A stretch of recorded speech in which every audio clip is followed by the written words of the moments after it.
former U.S. ambassador to Germany, former acting director of national intelligence, and the founder now of FixCalifornia.com, which I really want to get into. Welcome, Richard Grinnell. How are you, sir? Glenn, thanks for having me. You bet. Someday, I really just want to spend the day with you. I mean, I'll go follow you around if that's what it takes. But I have so many things. I would enjoy it.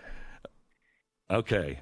So let me get, because we have such limited time, let me get to some things that are on my mind. Let's start with the hacking.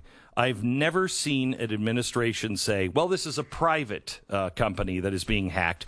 They should pay the ransom, but that's up to them. And it looks like they're coming from China in some of these, the transportation one in New York City, but the rest of them are coming from Russia. Any chance that Putin doesn't know that this is going on? Look, let's be very clear. All of the world leaders right now are testing the Biden administration. These increased hacks are because they're trying to see how Biden is going to react. They're trying to test the limits.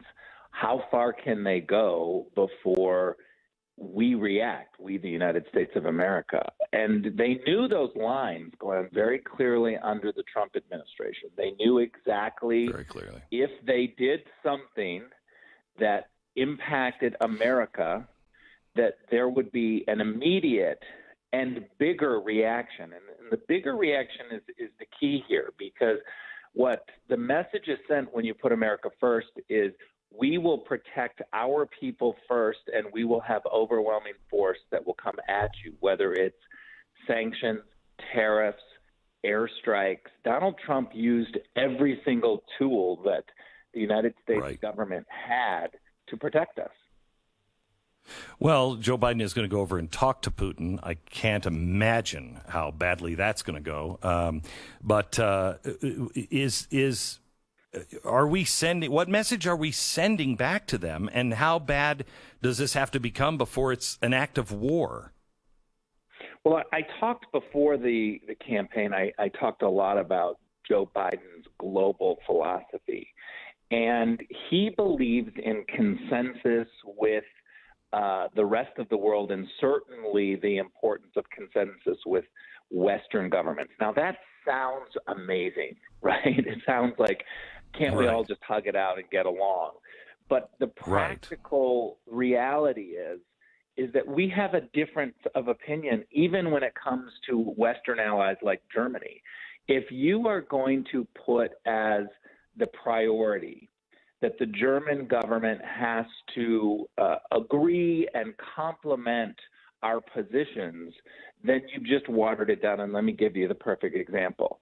Nord Stream 2 pipeline is a pipeline that goes too far with gas and energy into Europe. We, the United States, believe that Nord Stream 1 is okay. It's part of the equation of having a diversified energy source. So we don't mind Europe and Germany getting some Russian gas, but Nord Stream 2 goes too far. By the way, the European Parliament actually agrees with the United States. The French agree with us. A whole bunch of countries in Europe agree with us. Joe Biden looked at the Germans, and I can tell you unequivocally that in their call between Chancellor Merkel and Joe Biden, the Chancellor brought up Nord Stream 2. And Joe Biden wants to please Angela Merkel.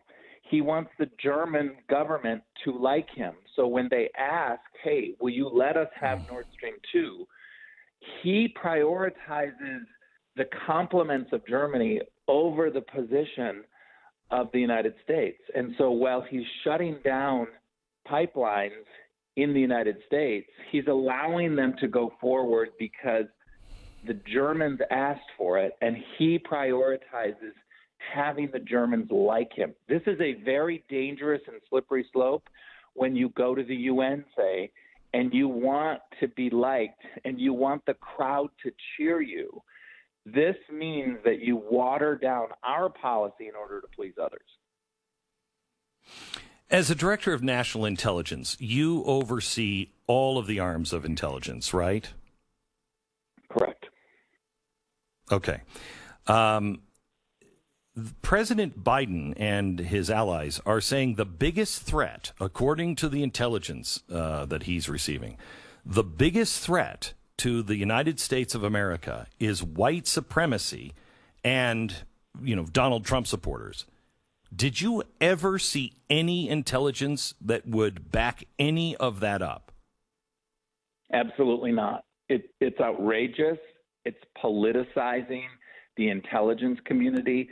It's also making us less safe, because if you want to pull resources and articulate a position that this is where we need to concentrate, this is the priority, then the reality is that the Counterterrorism Center that is run by the intelligence community will shift its resources to trying to seek out information surrounding that phony argument. Now, let's be very clear. Of course, it's a problem, but it's not the top problem.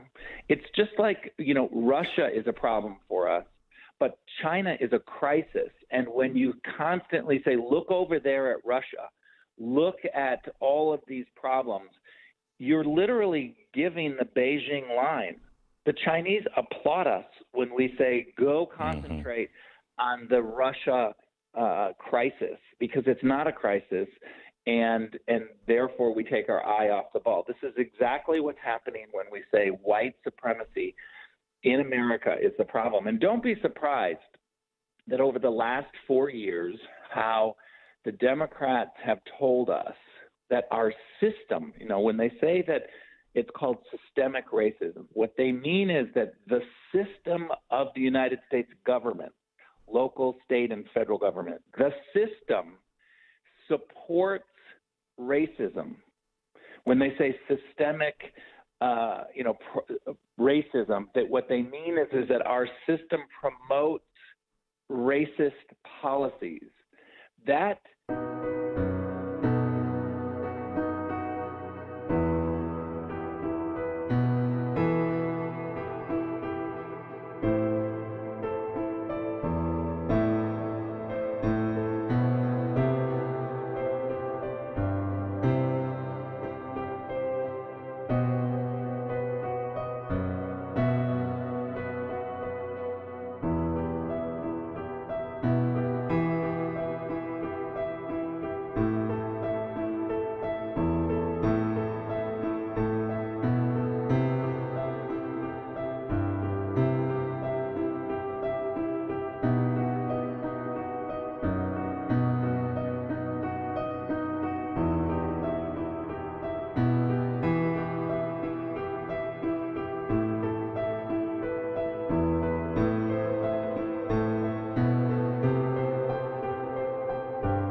is not only wrong, it's dangerous, because now what we're finding is that the Russians and the Chinese are calling us racists and a systemic racist problem. So the racism, sexism, homophobia mantra from the Democrats, I don't know why people are now surprised that the Chinese come to Alaska and negotiate with us and then lecture us on being a racist society. Now we've seen Foreign Minister Sergei Lavrov, the Russian foreign minister, deliver the same line. The Russians are now telling us, be prepared that we are now on the active plane of being on the offense, pointing out all of your problems in America. This undercuts our moral authority. And lastly, let me finish, Glenn, it's outrageous that our U.S. ambassador to the UN would go to the United Nations and from the podium where there's 193 plus countries and entities in that room, and say that we are systemically racist. That is damaging our moral authority, and it's now being thrown in our face. And I don't think the Biden administration is going to be able to ever have the moral upper hand to tell countries like Iran or the epidemic in the Arab world of throwing gay people off buildings or denying women basic rights or denying Christians the ability to just, gather and worship. I am so offended today that the Biden administration is saying that they're going to fly gay pride flags for the first time at embassies and all around the world, except for Indonesia, except for the Middle East, anywhere where it counts. It matters. They're not. It matters there. They're killing homosexuals there. And they're not going to say anything. What moral authority do we have at all? Yeah, by the way, this whole rainbow flag thing is ridiculous. Let's be honest. It doesn't do anything. It's like wearing a red ribbon at the Hollywood Awards and pretending like you've done something for AIDS research. It's phony. It's typical. What we did in the Trump administration was go to countries that criminalize homosexuality and ask them to change their policies. This is the substantive work that has to be done. The whole idea of a rainbow flag and all of that is ridiculous. It's pandering. Look, there's a meme going around right now, which I think you should post. It's incredibly powerful. It's all of the corporate America, all the CEOs in America, corporations, that have changed their logo for the month of June into colorful pride logos, like BMW or Cisco, right? They don't Disney, do it. Mercedes, yeah. Right. They don't do it outside of the United States. So while they're pounding their chest in WeHo and Chelsea, they're not doing it in Ramallah and Riyadh. It's really outrageous that where it matters to take a stand, they're not taking a stand, but they're trying to pretend like they are in America, and Americans keep falling for it. We've got to be able to decipher between phony and real, and we're not doing a very good job right now because we don't have the help of the media. So we only have a couple minutes left, and I want to ask you, first of all, the intelligence arm of the post office, when did that happen? Did you know? Did you know about? I mean, it's small, Biden is. It's mail fraud. Go ahead. And it's mail fraud. A lot of people have been using the Postal Service to push, fake and phony and even terrorist type support mechanisms. So that's real.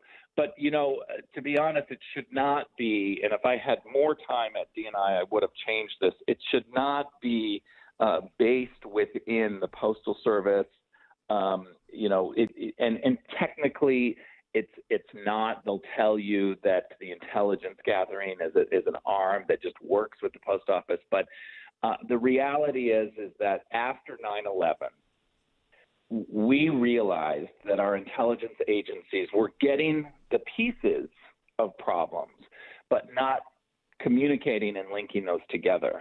And so I think it's a huge mistake to actually create another bureaucracy because the bureaucracies aren't talking to each other. And that's what we did with the DNI. When we created the Office of the Director of National Intelligence, in theory, it was a coordinating body. And it was to be 100 or 200 people coordinating. Now it's ballooned to 1,800 people plus. Oh, my gosh. It's a competing body. It competes with the other agencies, and there's overlap. I went in and removed 350 people, and, of course, Politico and all of the Washington, D.C. media attacked nonstop that I was dismissive of counterterrorism. But the reality is that we have intelligence agencies, and I think this is what you're getting at, that overlap and do things that already others are doing. And so it's not smart because our tax dollars are being wasted and we're not able to do as much because we're spending double money on the same problem. And sometimes it's a waste, a total waste. Well, I bring it up, Richard, because that's the one that is saying that white supremacy is the biggest. You know, they're the ones issuing the warnings that Biden in Homeland Security are using. Some information from the post office, which I find is amazing.